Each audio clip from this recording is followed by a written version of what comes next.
Herkese merhaba. Şu anda mis gibi deniz kokuyor. Allah'ım, deniz havası nasıl güzel geldi şu an. Piştim. Otobanda piştim.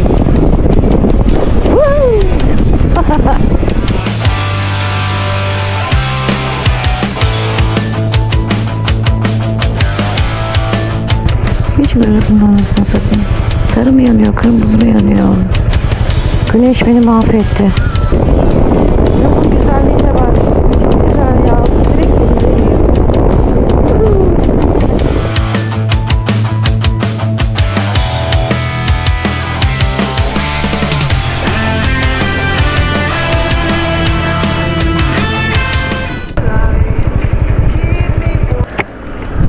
Pardon. Hoş bulduk. Balıklıova bu taraf mı, bu taraf mı oluyor? Balıklıova. Soldan devam edin. Teşekkür ederim.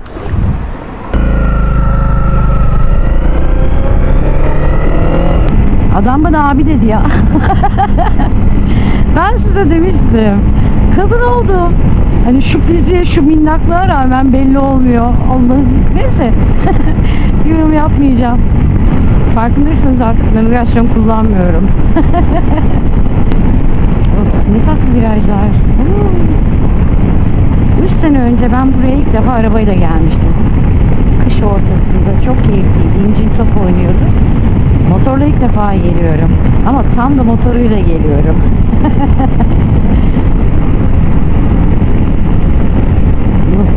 Çok tatlı virajlar. Annem. Ben buraya viraj yapmaya gelirim. Evet. Koyun çıkabilir. Her şey çıkabilir. Yavaş gitmenin faydaları. Öf. Manzaranın güzelliğine bak.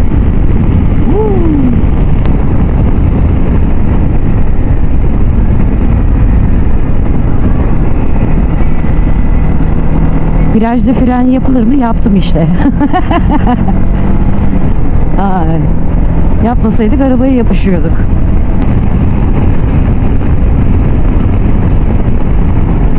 Selektör yaptığına göre yine bir trafik var. 60-70 ile gideyim bari. Yavaş gidiyorsun diye de ceza yazmazlar herhalde.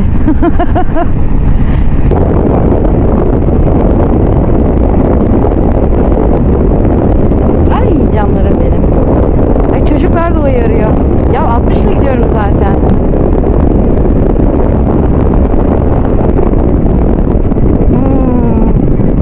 Şuradan bir şeye bakalım şimdi. Ben Balıklıova'ya girecektim. Ya hayır ya.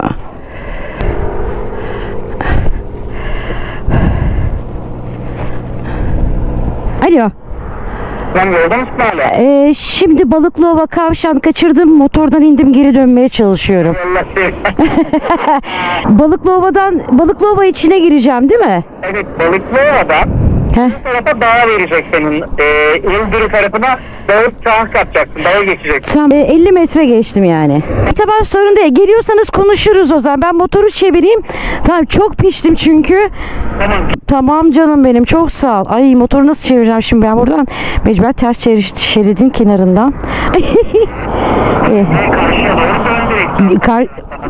Yok, dönemem, çok sakat. Kapalı viraj var. Hiç belli değil. Tamam, hadi görüşürüz canım. Bay bay.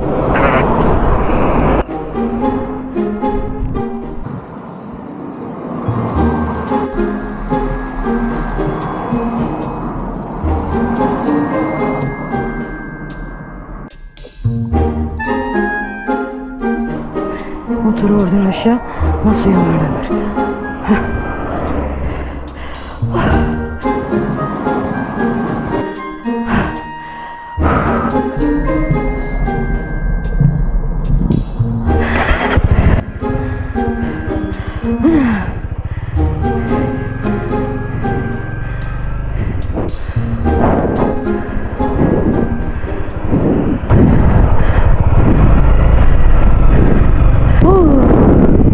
Ter su içinde kaldım.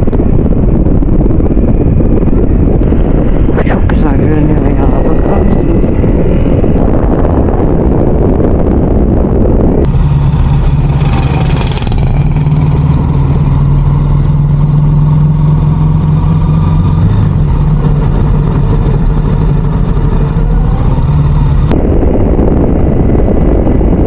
Yol bu tuzaklarıyla dolu.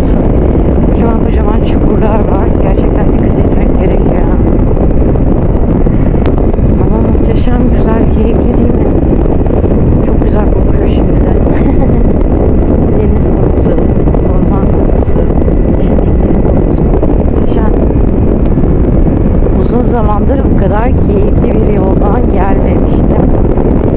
Tabii hiç bilmediğim yollar daha adrenalin ve heyecan dolu oluyor. Bir de üstüne üstlük bakar mısınız? Kocaman kocaman çukurlar var. Uf. Evet. Bu sefer neyse ucundan yırttı.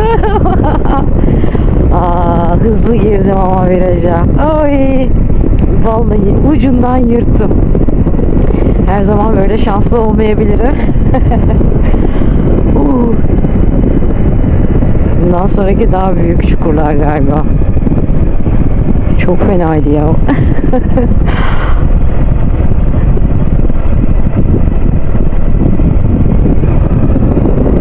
O manzaraya bak. Yolu unuttum direkt. Köstebek yuvası gibi. Of of of. Ama çok güzel.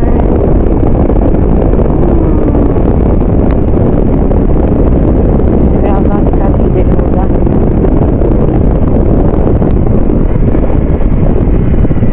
Annem.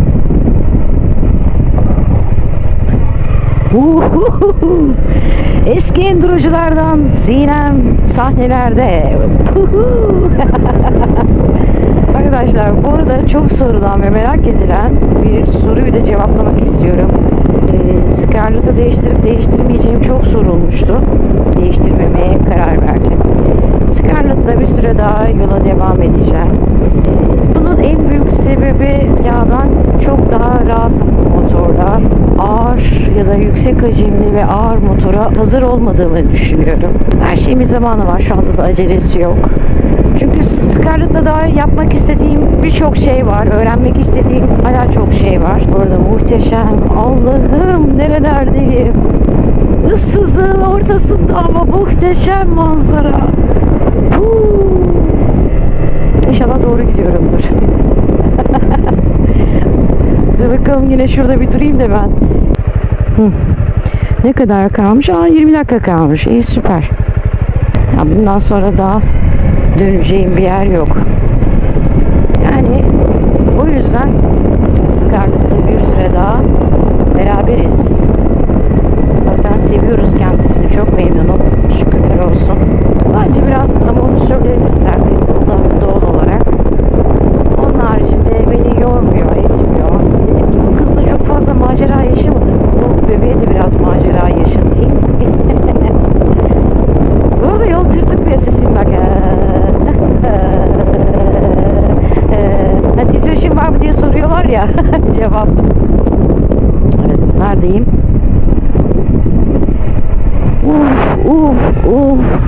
Şu anda Mordan Yarımadası'nın diğer ucunda seyahat ediyorum. Arkadaşlar şu güzelliğe bakın. Hala bakir. Bakın buraları en son bakir gören biz olacağız. Bunu söyleyeyim size. Şu güzelliğe bak. Bence yol yapılmasın. Kimse gelmesin buralara. Balıkçılara bak.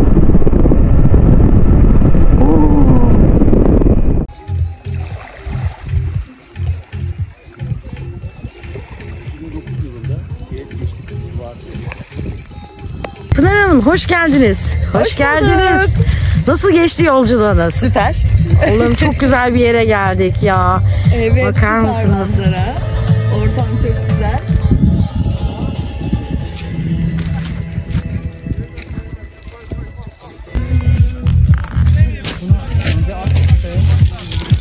Yeni aldım Evobit Pro 2 çadırı da ilk defa açılışını yapıyorum.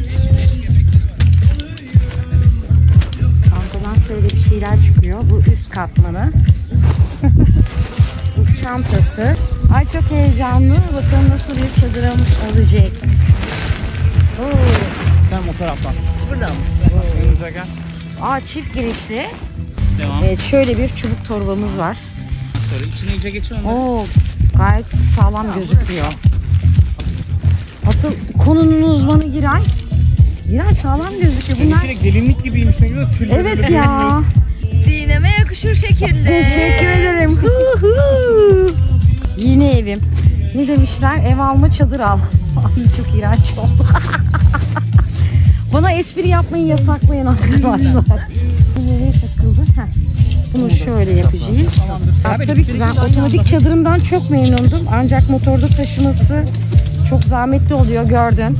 Sağ ol Emre'cim, sen taşıdığın için çadırımı. Hep birileri taşıdı benim çadır. Bir de onun haricinde o çadır böyle sahilde oturmalık bir çadır. Hem sıcağı geçiriyor hem rüzgarı geçiriyor. Daha günübirlik. Ha, idare etti mi? Etti. Ama yazın sıcakta içinde 2 tane kapımız var. giyinmek Bir falan arkada, bir ölümdü. tarafta şey var. Lüksümden ödün veremiyorum. Evet. Güya ben yapıyordum çadırımı. Şöyle 3 kişi birden el attılar çadıra. Evde oturanlar. Seyretmek güzel değil mi oradan öyle? Burada uğraşalım. Ama çok basitmiş. Ben çok uğraşırım diye düşünmüştüm. Öbür otomatik- Zaten senin için yine basit, biz uğraşıyoruz. Basit ama geçmiyor. Hayır canım ya, bırak ben. Geçiyorum ya. Önce Sen şu ucu alsana onu takar ha. taksaydık ya. Önce takmana gerek yok, bir şekilde yavaş yavaş da takılır. Öyle mi? Ha, hemen şimdi orayı sana doğru yaklaştıracağım. Bekle. Nasıl? Fena değil. Sen bağla üstüne değil mi?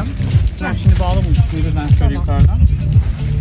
O neyin onu bilmiyorum. O dıştan ekstra galiba. Evet. Değil mi? O önce Görselini hiç bilmiyorum. Ben de bilmiyorum. Yok, üstüne attıktan sonra Canlarım benim, çözeceğiz herhalde. şu ilk öne gelecek, bu ön tentesi.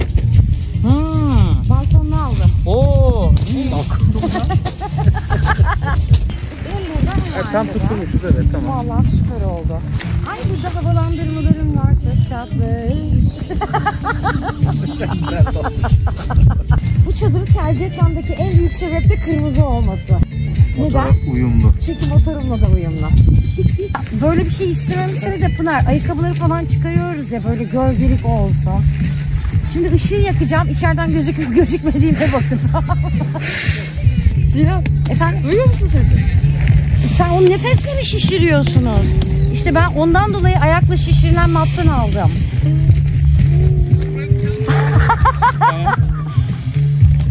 Ay, bunlar çok komik ya. Bana gülüyoruz.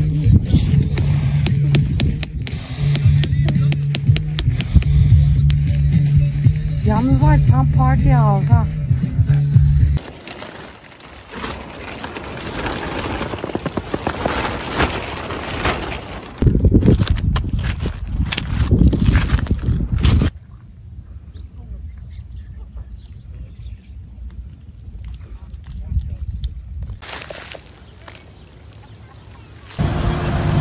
Şimdi arabayı ip atlatacaklar. Seyret. Ortamaya gidiyor. Yalnız oraya yatıracak o.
Evet arkadaşlar, bir arazide sürmediğim kalmıştı.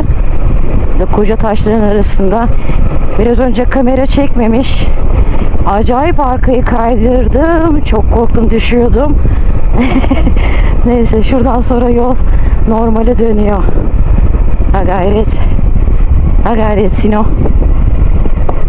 Ops.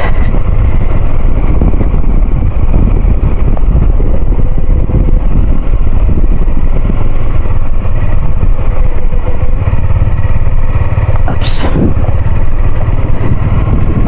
Burası biraz daha iyi.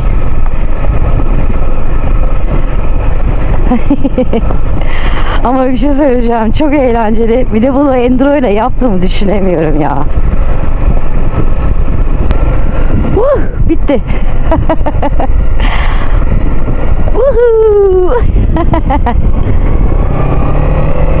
Evet. Şimdi Selçuk'a dönüş yolculuğum başladı.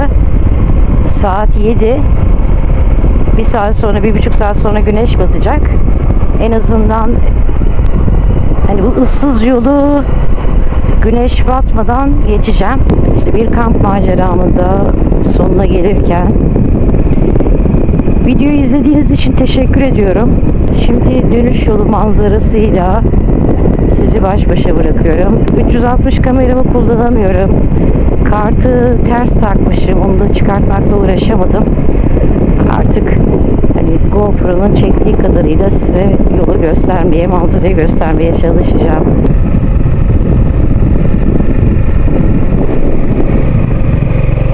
Gördüğünüz gibi bayağı tehlikeli çıkışlar, inişler. Hadi bakalım.